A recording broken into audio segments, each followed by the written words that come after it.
Hello, buddy. Welcome back to the Tin Man's Core channel.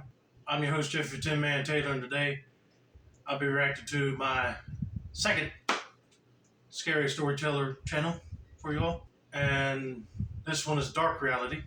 The video that I'll be reacting to is 3 Creepy True Sneaking Out horror stories. So without further ado, I'm going to turn these lights off, move the camera up here for you guys, and let's get this reaction on the road and in the bag, shall we? Okay, here we go.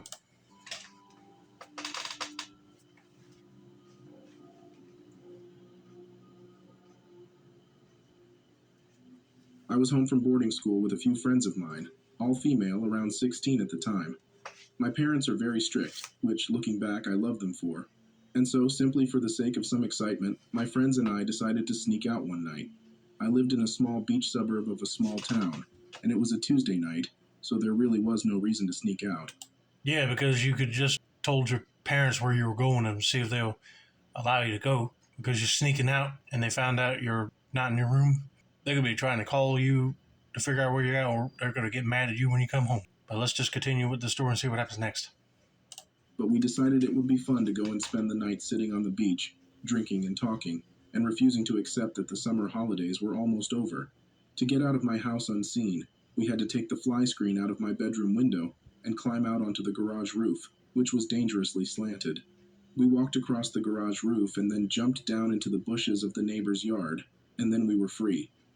Thinking that the escape itself would be the most exciting part of our night, we headed down to the beach with a towel to sit on and some ancient cruisers, a sweet alcoholic drink, that my older sister had left behind and were probably far past their use-by date. We sat on the beach and, not surprisingly, were very quickly bored and considering heading home. I should mention that we were all very well-behaved young girls, and this was probably the most adventurous thing we had done, so in our paranoia of getting caught, we had walked a good 20 minutes down the beach away from home and out of sight of houses. As we finished our drinks and started to pack up, one of the girls noticed a light a fair way down the beach from us, closer to home. Even though it was the middle of the night, it could have easily been a fisherman or some other logical explanation, but we all immediately felt that sinking feeling of dread. While we decided whether to head home and have to pass the light on the beach or stay and hope that it went away, we not only noticed that the light was actually getting closer, but also that a second light had appeared in the distance at the other end of the beach. Okay, you think you go out to enjoy your last night of summer, and then all of a sudden 2 lights start shining on different sides of the beach? I guarantee you it's probably some bad people that spotted you on the beach and figured they're easy targets to grab. So I would have been grabbing my belongings and getting the hell out of Dodge. Leaving us in the middle of 2 distant, unknown figures. Freaking out a little, as 16-year-old girls do, we sat frozen, debating what to do and genuinely considering hiding in the bushes behind the beach, despite the fact that these unknown people approaching were probably well-meaning. Before we could even make up our minds, we started to hear voices approaching, young male voices yelling and bickering and laughing. The men on one side closed in on us quickly, seemingly surprised to find other people on the beach, but introduced themselves and were charismatic and good-looking, so we were somewhat put at ease. Within minutes, a couple more young men from the other direction also came across us, and clearly knew the first group, who by this stage had sat down and started talking to us. They said that they were tourists visiting and had nothing better to do, so decided to take their drinks to the beach. Looking back, I think of how uncomfortable I felt in my gut, but we were just young, naive girls, and felt flattered by the attention of older, attractive guys. Yeah, I can see that. You figure that they're just tourists too, wanted to hang out on the beach. But if they're coming in at different directions, they're trying to do a close-in tactic. So if you girls try to leave, they might end up trying to grab onto you and take you somewhere. Before they even showed up, you should have even moved and hid just to see who they were. Then you could have made the call and be like, okay, should we get out of here or hang out with these fellows? But this is already getting sketchy for me. We sat with them for at least an hour. The conversation was normal enough, but a few of the guys were getting uncomfortably touchy with us. Hands on our upper thighs, lower backs, arms around us, and not letting us go when we were clearly trying to pull away. We politely tried to leave more than once, but each time the guys would beg us to stay, or make excuses why we shouldn't leave yet. One of them was playing his guitar, and would even promise to play our favorite songs if we stayed. Finally, we had had enough and insisted on leaving, saying that our parents would wake up soon and realize we had snuck out. Big mistake telling them that nobody knew where we were, but we weren't thinking and just wanted to get out of there. Yeah, you shouldn't even said that. You should have went like, our parents will be wondering where we're at, so we got to get back home, and not even mention the whole sneaking out part. But yeah, some of them boys were starting to act all touchy feely. I knew something was going to happen. Probably had sexual stuff on their minds. Get away from them quickly and make sure they don't follow you home. We started the 20-minute walk home along the beach, and a few of the guys insisted on walking with us to make sure we got home safely. The whole walk home was filled with more uncomfortable groping, with us girls even making up fake boyfriends to try and get them to stop without seeming rude. I now see that being polite is a creep's best friend. Despite only 3 of the guys leaving with us when we started walking home and the rest staying on the beach, we noticed that they had actually all started following as soon as we were far enough away to be mostly out of sight. We were all so relieved when my house finally came into view, obviously not wanting them to know where we lived, but we were desperate to get away from them. We hastily said our goodbyes and started walking towards the neighbor's house. We had to go through their yard to sneak back into my house, when one of the guys started laughing and shouted, "We know that's not where you live." We didn't stick around to find out how he knew that, and sprinted into the neighbor's yard and out of sight. Luckily, we made it home safely that night. You are probably thinking that this was the typical, "I saw a scary person at night, and they looked at me funny" story, but unfortunately, there is more. The next morning, we woke up to the beautiful sounds of someone strumming their guitar. It took a moment for the events of last night to sink in, and in fear, my friend next to me grabbed my arm. The song being played was "You Found Me" by The Fray. It was the song she had asked the guy to play for us. Terrified, we all peeked out of my bedroom window to see that same group of guys was staying in a holiday house on the cliff above my house, with a balcony that looks over my backyard and straight into my bedroom window. Oh, crap. I can see why them guys said, "We know that's not where you live at." So they must have seen him sneaking out earlier, and that's why they decided to go on the beach to find him. But that is creepy. I don't want to think about how long these guys were watching us in my bedroom, getting changed, or laying on my bed laughing, or worse, sunbaking in my backyard, which we had been doing all summer while my parents were at work.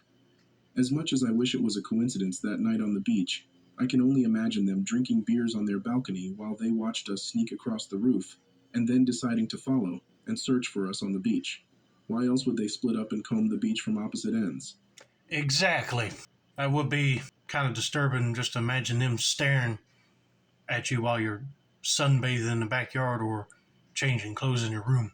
Because if that won't your place of residence, like your vacation home, I would have been ready to pack up and get out of that area and make sure those fellas don't follow.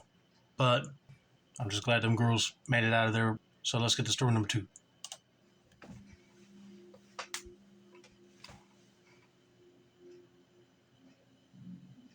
When people say nothing good ever happens past midnight, they say it for a reason. I, along with my girlfriend at the time, and my best friend sneaked out during that summer. We did this quite often, and each time was better than the last. I mean, the first time the 3 of us did set the bar really low and was easy to be beaten. It was about 1:30 a.m., and the 3 of us were downtown. We have weddings in our town, and as you know, these things go really late. We saw a couple stumbling on the street, dressed for a wedding that was happening that night. We started cracking jokes to each other like the dumbass teens we are, and then out of the blue I see the man hit his wife. I look over to my girlfriend and buddy, and see the look of shock on their faces. The man started screaming at her, saw us, and took off. Instantly, and against my girlfriend's wish, I ran up to the wife that was crying, face down on the ground. My girlfriend and friend were at the end of the street. I told them to give us some space. I'm trained to deal with things like this. I'm in a Navy program and know how to talk to people. Well, I'm glad you know all that stuff. But I would have been like, oh, heck no, if I saw a man slapping a woman.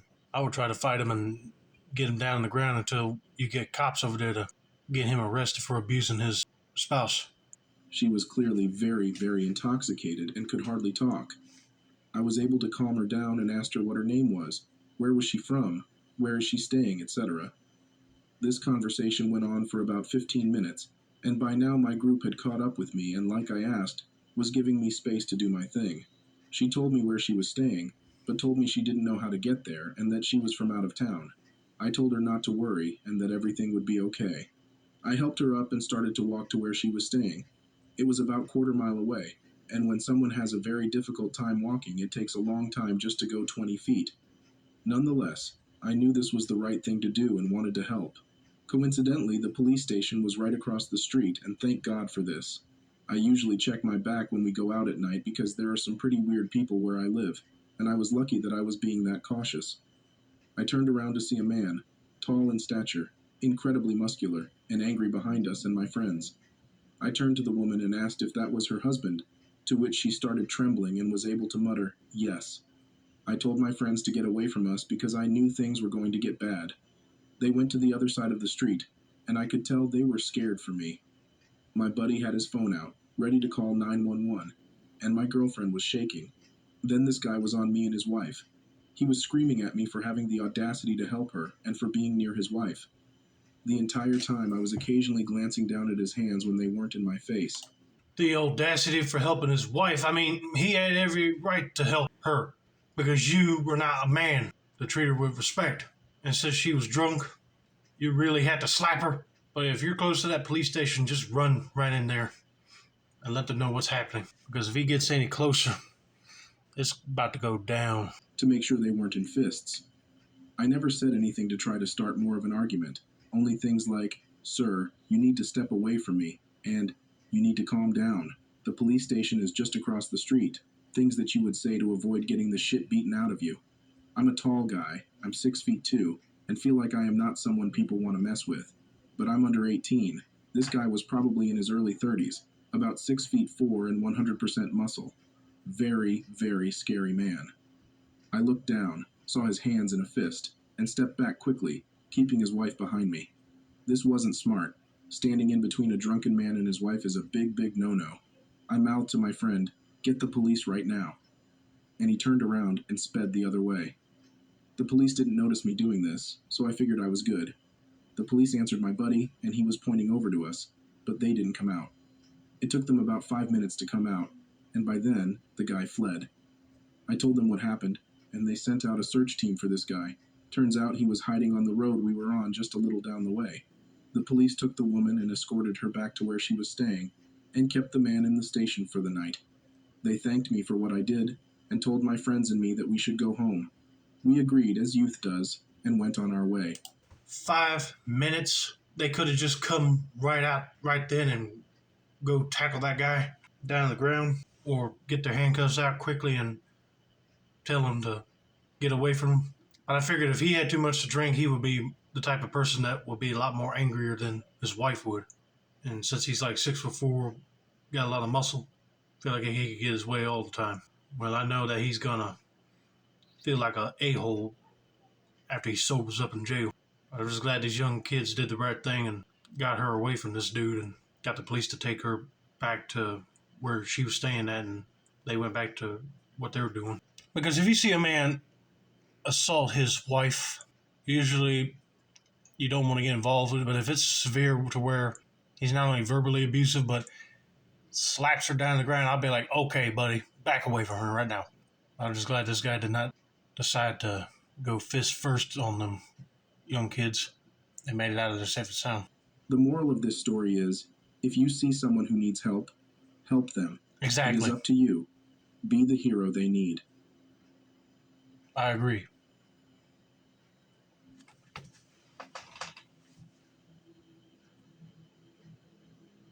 This happened 4 years ago. I'm a girl, and at the time this happened, I was 12 going on 13 in just a month or two. The friend I mentioned in this story was 14. The friend, Sally, who I was staying with that night, was quite a bit older than me. At least at the time, the 2-year age gap was quite big. At 12 years old, I was about to start my second year of middle school, whereas Sally should have been about to begin her sophomore year of high school. I met her in the beginning of my first year at a new school. She was older than the other kids in our grade and was considered one of the popular kids, and I think that was what drew me to her at first. We became fast friends, and before we knew it, we're spending every single weekend together. Seriously, every single weekend. Nothing seemed to be out of the ordinary. It was your typical Friday night. We carpooled to her family's apartment after school. I've always been a picky eater, so when her family had dinner, I didn't eat with them. I just snacked on the Pop-Tart that I'd stowed away in my backpack in case they ordered something that I wouldn't eat. Something to note is that her family was pretty religious. I wouldn't go as far as to say they were fanatics, but they didn't allow their kids to watch horror movies or anything that was rated PG-13 or older. I get it. Some people are like that. If they're really heavy into religion, they would think that horror movies are like for people that worship Satan himself watch, basically. And it's too violent. And you can't change their beliefs on that. So if your parents are like that and your friends are about to watch a movie, you can either watch it with them and don't tell your parents, or just don't watch it at all. It didn't stem from the desire to protect them from something inappropriate. Sally's mother had an irrational fear that scary movies had satanic messages. We asked to watch The Purge, and her mom obviously said no. After some negotiating, she agreed to let us watch Hunger Games instead. After the movie, Sally and I went to hang out in her room.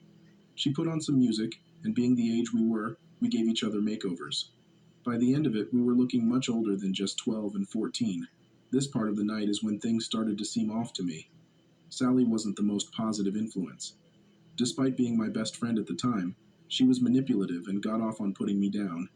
She had a habit of talking to men online and lying about her age. Sally showed me some texts between her and the man she was talking to. I can't give you an exact recount of them, but they consisted of him trying to convince her to meet up with him and just the usual things you'd expect from a creep online. I can't believe kids like that would lie about their age just so they could talk back and forth with older men. Because if creeps found out your real age, they would try to hook up with you and then do some naughty pleasures. So you always got to be careful on who you talk with online or through text. According to him, he was 19, tall, and blonde with soulful blue eyes. Once I saw the texts, I asked if she had a picture of him. Something didn't sit right with me after seeing the messages. She showed me what he looked like, and he was very clearly not 19. This man was at least 40, and looked like he lived in his mother's basement. Then we got a call from him. Sally answered without hesitation, and when I heard the voice on the other end of the call, I felt like I was going to be sick. "You're so pretty. Why don't you come meet me?" he asked. Sally said that she couldn't because she was spending the night with a friend. The mention of that sparked his interest, and then he proceeded to try and ask us both to meet him. Sally, lacking any common sense, said yes. Thus begun her plan for us to sneak out and walk 15 blocks to meet him in a deserted McDonald's parking lot. I didn't want to go. I was raised on stories of what happens to teen girls who meet random men from the internet in person. At least you understand, but your friend don't have any brains, it seems like, because she thinks she's about to meet up with a 19-year-old boy, but in reality, he's just a 40-year-old perv, it seems like. But of course, your friend is going to convince her to go otherwise. But after adamant pleading from Sally that she didn't feel safe going by herself, I agreed. We took our phones with us for the walk. I had a kitchen knife stuffed in my bra in case something were to happen, and I needed to defend myself. The route we had to take to get there didn't have very many street lamps, and there weren't any houses. We were surrounded by trees on both sides of us. When we got to the parking lot, the only car parked nearby was a black beat-up 2000 Toyota Corolla.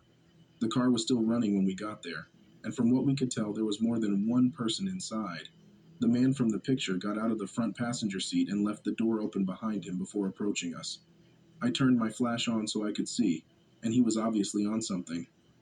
I can't tell you what kind of drug it was for the life of me, but his eyes were so wide they looked like they were about to pop out of his head. He was jittery and kept twitching. I became very conscious of how big he was, maybe 6'2", around 280 pounds. For reference, my friend and I did not look our ages, even without makeup. I'm about 5'2". My friend was pretty tall, probably around 5'7". We were both significantly smaller than him. The man reached out for us and caught my friend by the arm. I went to get my knife as quickly as I could, and that's when I saw his friends getting out of the car. He invited us back to his car and offered us booze and drugs, but after seeing my knife, and that I was ready to call the police, he released my friend. I took Sally's arm and ran faster than I ever had in my entire life. We took the long way home to avoid them finding out where she lived in case they were following us. Once we got there, her family was still sound asleep. We locked all the doors, closed the blinds, and blocked him on everything. There wouldn't be any sleeping that night. We were constantly peeking out the window, and to our dismay, That same Toyota was circling around her apartment building. Not once, not twice, but 3 times. I never mentioned any of this to my parents out of fear of getting grounded or in trouble. I'm 16 now and they still have no clue. I still get nervous when I see a car similar to the one from that night. As for Sally, her parents never found out either. We agreed to never speak about it again. Thankfully, she moved into a new house just a few weeks after that happened. Safe to say, Sally and I haven't spoken 3 years. She was pissed at me for ruining her night, and our friendship didn't last for long after that. We had a pretty bad falling out, but looking back on it now, it was definitely for the better. I'm sorry, but her friend Sally is so stupid that she said that she ruined her night. I mean, she was trying to help you. And then your friend saw 3 other guys in the car that was with this other dude, and she felt threatened and thought that you were going to get drugged up and violated. So she pulled the knife out and got you out of there. It just seems like that Sally girl wanted the taste of roaming wild and free, basically. You definitely don't want to hang out with those type of people. They get into a lot of trouble. Anyway, I hope you guys enjoyed this video. Don't forget to like, subscribe, turn on post notifications for more dark reality content like this. This has been another successful installment of the Tin Man Score channel. I'm your host, Jeffrey Tin Man Taylor, and that's a wrap, and that's day on.